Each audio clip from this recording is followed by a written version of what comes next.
La chaussée des Géants sur la côte d'Irlande du Nord était l'un des sites naturels les plus remarquables du Royaume-Uni.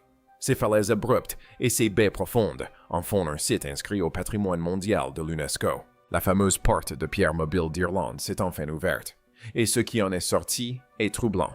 À la chaussée des Géants sur la côte nord de l'Irlande, un drone a capturé une image qui ne devrait pas exister, une dalle de basalte de 20 tonnes, faisant partie d'une falaise étudiée avec soin par les géologues depuis plus d'un siècle. S'est ouverte comme une porte sur ses gonds. Derrière, c'était l'obscurité totale.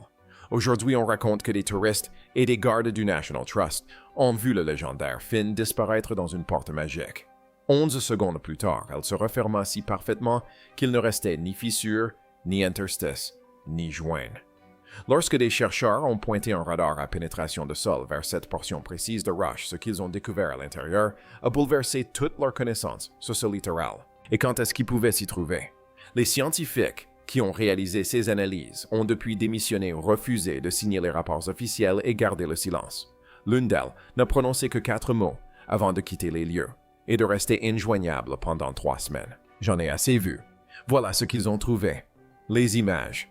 C'était un mardi soir d'automne dernier. Ciaran Doyle, un électricien dublinois de 34 ans, avait fait le trajet spécialement pour profiter du beau temps. Ciel dégagé, mer calme, lumière idéale pour une prise de vue côtière. Il ne cherchait pas à immortaliser des légendes. Il avait fait ce trajet une centaine de fois. Faire voler le drone, filmer les falaises, poster la meilleure photo, puis rentrer chez lui. La vidéo montrait une dalle de basalte de la taille d'une camionnette qui se détachait de la paroi rocheuse. Un mouvement fluide délibéré, presque mécanique. 11 secondes. Puis la pierre est revenue avec une précision chirurgicale. Aucune fissure, aucun interstice, aucune jointure. Il a failli ne pas la publier.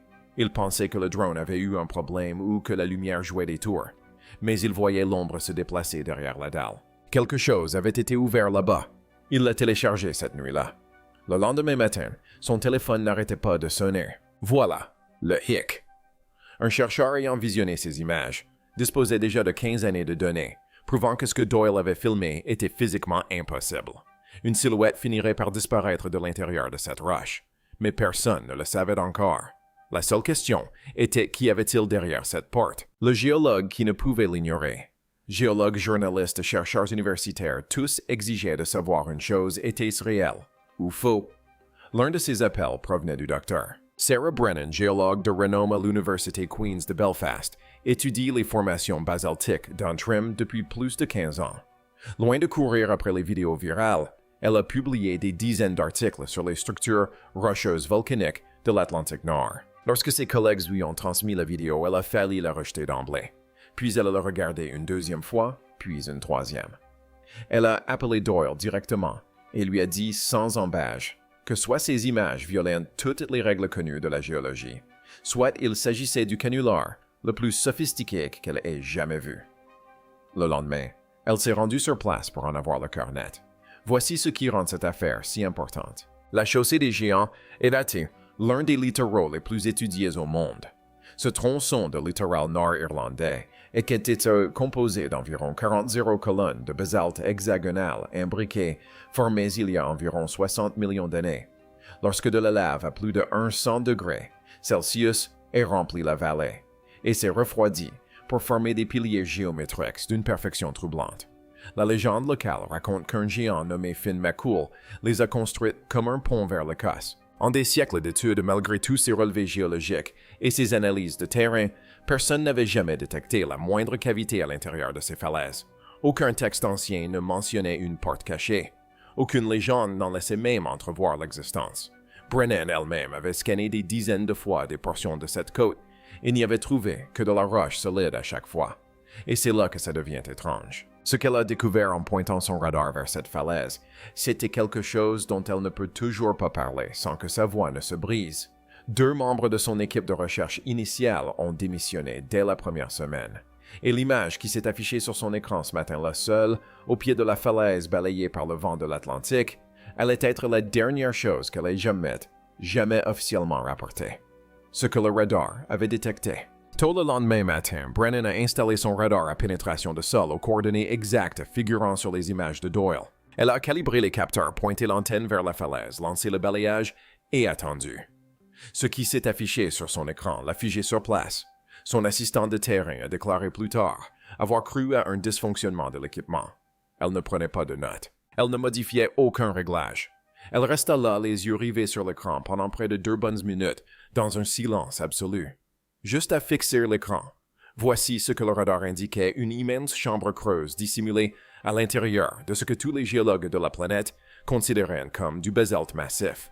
3 mètres de profondeur, 7 mètres de large. Une pièce scellée sans entrée ni sortie détectée par aucun instrument. En soi, cela aurait dû être impossible. Mais ce que le scan révéla à l'intérieur de cette pièce rendait la chambre elle-même presque insignifiante. 7 silhouettes élancées dressées dans l'obscurité. Chacune mesurant entre 2 et 2 mètres positionnées, selon une formation précise espacée exactement d'1 mètre. Et chacune d'elles faisait face à la porte de pierre. Ni disposées au hasard, ni effondrées, ni éparpillées, comme des débris, elles se tenaient en rang face à la sortie. Voilà l'explication. Le basalte ne se forme pas autour d'objets dressés. Il s'agit de lave refroidie, et non de roches sédimentaires qui se forment lentement au fil du temps. La seule explication possible à la présence de ces figures à l'intérieur de cette roche, c'était qu'elles étaient déjà en place, lorsque la lave était encore liquide brûlant à plus de 20 degrés Celsius, ce qui signifie qu'ils y sont restés piégés depuis l'éruption qui a créé la chaussée des géants, il y a 60 millions d'années. L'espèce humaine n'apparaîtra que 59 millions d'années plus tard. Quelles que soient ces 7 choses, elles se tenaient ainsi bien avant que l'être humain n'ait foulé cette planète. Et l'une d'elles, comme les chercheurs le découvriraient, 4 jours plus tard, avait déjà disparu. Si vous voulez savoir ce que les analyses thermiques ont révélé, et ce qui s'est passé lorsque les mouvements de la porte ont été suivis en temps réel, abonnez-vous dès maintenant et activez les notifications, car la prochaine mise à jour de cette histoire va tout changer. Deuxième scan. Le lendemain matin, un géophysicien du nom de Dr. Ian Gallagher arriva de Belfast avec un équipement de scan plus performant. Spécialisé en imagerie du sous-sol, il analyse ce qui se cache sous la roche, la terre et les fonds marins. Il a cartographié des réseaux fluviaux souterrains à travers l'Europe du Nord et travaillé sur des relevés de la croûte terrestre profonde pour le gouvernement irlandais. Méthodique, professionnel et calme. Il possédait ce calme acquis après des décennies passées à observer des images souterraines sans jamais être surpris. 20 minutes après le début du scan, il posa sa tablette sur une pierre et s'en éloigna. Il fit quelques pas en arrière, se frotta la nuque, puis revint et regarda de nouveau l'écran. Et la surprise, son scan à plus haute résolution révéla que les 7 formes n'étaient pas de la pierre pleine, mais des coquilles creuses, de fines enveloppes extérieures vides, comme des cocons, comme des capsules. Quelque chose avait jadis vécu à l'intérieur de chacune d'elles, ou peut-être y vivait-il encore. La matière de l'enveloppe était indéterminée. Quelle qu'en soit la composition, elle n'aurait pas dû survivre au contact.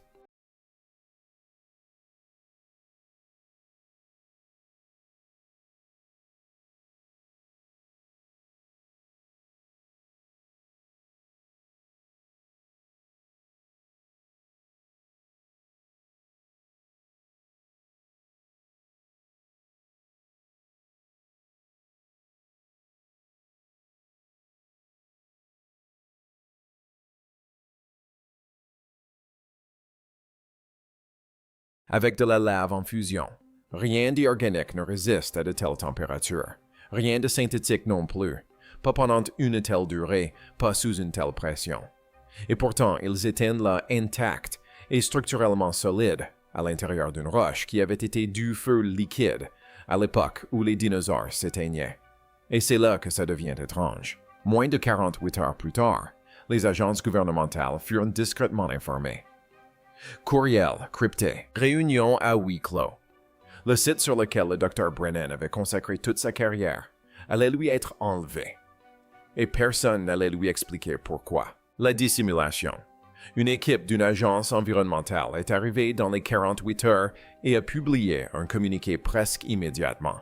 Les images du drone n'étaient qu'un leurre dû à la réflexion de la lumière sur du basalte humide. Aucune chambre n'existait. Aucune anomalie n'avait été détectée. La zone était parfaitement normale. Voilà le hic. Leur propre consultante principale, le Dr. Brennan elle-même, la personne qu'ils avaient engagée pour vérifier le site, a refusé de signer ce rapport. Elle a lu le projet de déclaration 2 fois et l'a repoussé sur la table, sans prendre un stylo. Ses collègues racontent qu'elle a examiné une dernière fois les données brutes du sonar sur son ordinateur portable, qu'elle est devenue livide, a fermé l'écran et a remis sa démission la semaine suivante. Sa lettre ne comportait que 4 phrases. La dernière disait « J'en ai assez vu ». L'agence a réagi rapidement. De lourdes barrières en acier, des panneaux d'avertissement jaune vif. Raison officielle. Érosion côtière, risque de chutes de pierre. Fermeture de sécurité standard. Passez ces barrières aujourd'hui et un garde forestier vous servira la même version sans sourciller. C'est une excuse facile, simple et ennuyeuse. Le genre de choses qui n'inspire aucune question. Pourtant, tous ceux qui avaient vu ces images savaient exactement pourquoi cette falaise était soudainement interdite d'accès. C'est là que ça devient vraiment inquiétant. Avant que l'équipe de recherche ne reçoive l'ordre officiel de quitter les lieux, Brennan est parvenu à y retourner une dernière fois. 4 jours après le premier examen, une procédure scientifique standard a été réalisée. Un examen comparatif a été effectué pour confirmer les données. Elle s'attendait à ce que tout soit identique. Elle l'espérait. Elle voulait croire que le premier examen était une erreur, un artefact dû à une densité minérale inhabituelle, quelque chose qui disparaîtrait lors d'un second examen. Lorsque la nouvelle image s'afficha, elle s'agrippa au bord de la mallette pour se stabiliser. L'une des silhouettes avait disparu. Il n'en restait plus que 6. La porte de pierre ne s'était pas ouverte pas une seule fois. Doyle, pressentant l'importance de ces images originales, avait installé une caméra à déclenchement automatique pointée directement vers la paroi rocheuse le lendemain de son enregistrement. Elle a fonctionné 24 heures sur 24 pendant les 4 jours. Aucun mouvement à l'extérieur. Pas un tremblement, pas une vibration. La porte est restée scellée tout le temps. Pourtant, à l'intérieur de cette chambre verrouillée, une silhouette de plus de 2 mètres avait tout simplement disparu. Aucune poussière, aucun débris, aucune fissure, aucun tunnel, aucun déplacement dans la pierre environnante, aucune trace, d'aucune sorte. Et tenez-vous bien, les 6 autres n'ont pas réagi. Ils ne se sont pas dispersés. Ils n'ont pas bougé de l'endroit où se tenait le 7e. Ils sont restés là, dans l'obscurité, face à la porte, comme si ce départ était prévisible, comme si c'était simplement le premier à partir. Ils étaient chauds et leur cœur battait. Le docteur Nev Callahan, spécialiste en imagerie thermique à l'University College Dublin, a été appelé pour vérifier la présence de sources de chaleur volcanique ou d'eau souterraine, pouvant expliquer ces relevés anormaux. Un diagnostic de routine. Elle savait déjà effectuer ce type d'examen des dizaines de fois sur des sites géothermiques en Islande et aux Açores. Elle s'attendait à une source chaude, une poche de magma, peut-être un canal d'eau souterrain. Quelque chose d'ennuyeux, quelque chose d'explicable. C'était un matin glacial de mars. La température de l'air était de 4 degrés Celsius. La paroi rocheuse de la falaise était tout aussi froide, rien d'inhabituel. Elle pointa alors la caméra thermique vers l'emplacement de la chambre. L'écran se couvrit d'orange et de rouge. À l'intérieur de cette pièce scellée, les 6 silhouettes restantes dégageaient une chaleur de 37 degrés Celsius, bien loin de la température du corps humain. C'était pourtant la température du corps humain, la température interne exacte d'une personne en bonne santé. Voilà le problème.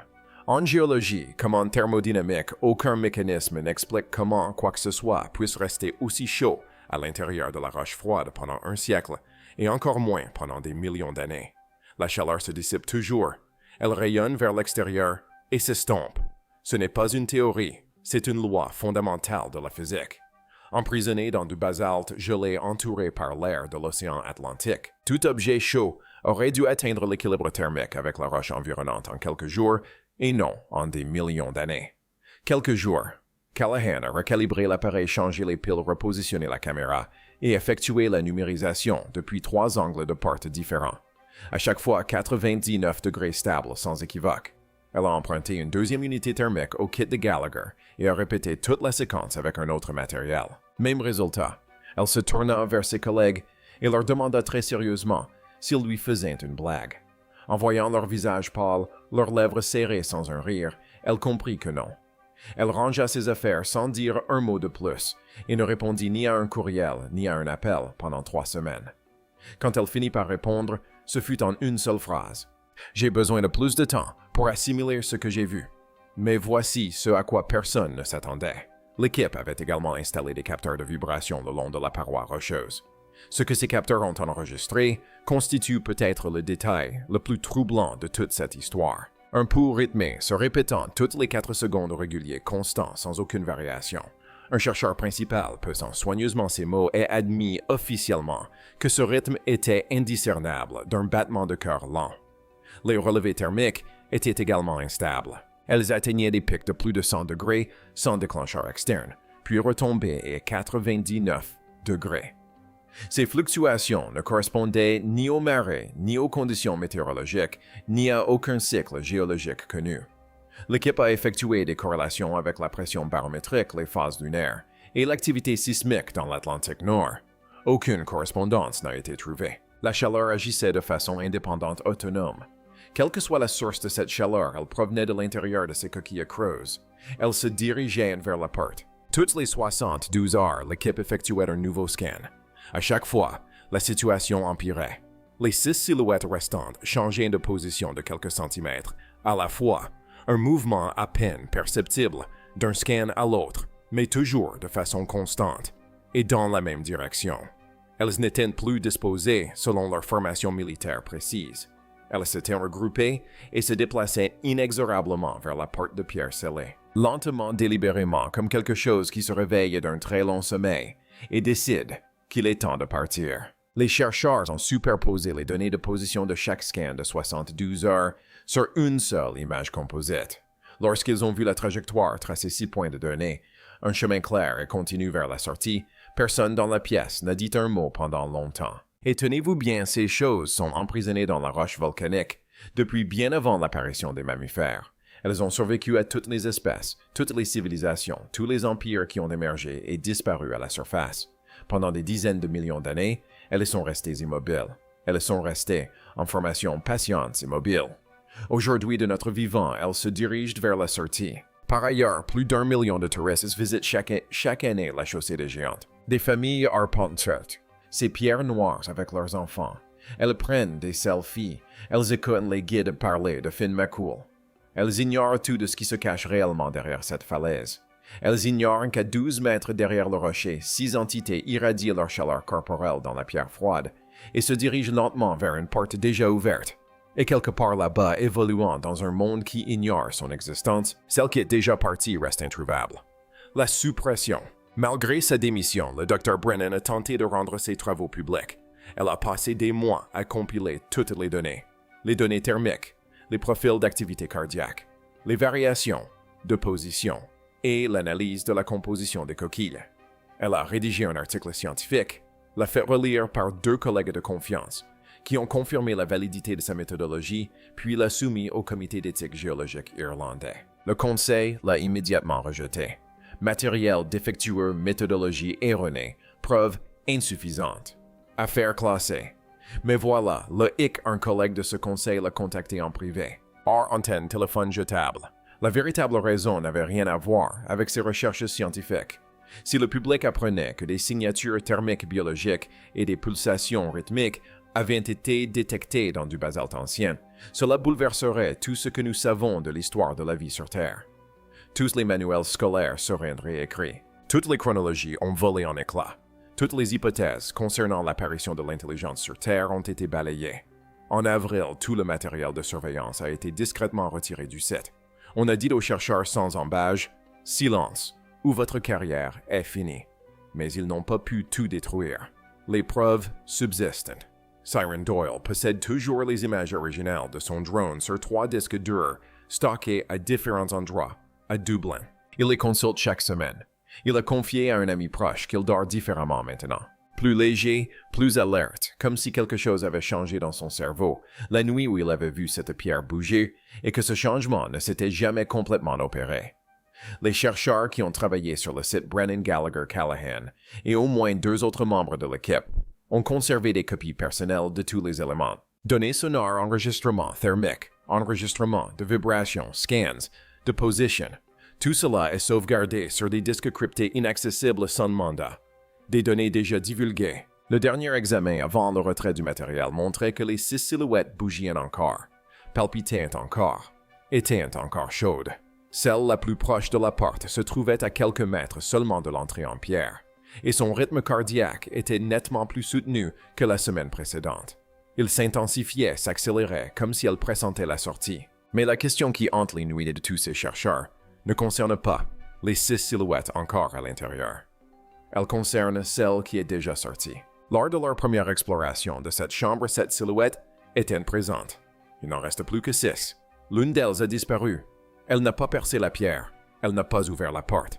Elle n'a laissé ni tunnel, ni fissure, ni égratignure, ni même un grain de poussière déplacé. Elle n'était tout simplement plus là.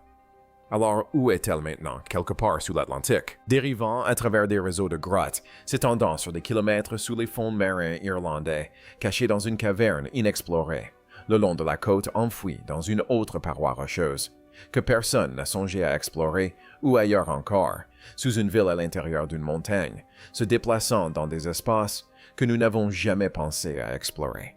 Et tenez-vous bien, les 6 autres n'ont pas bronché lorsque la 7e a disparu.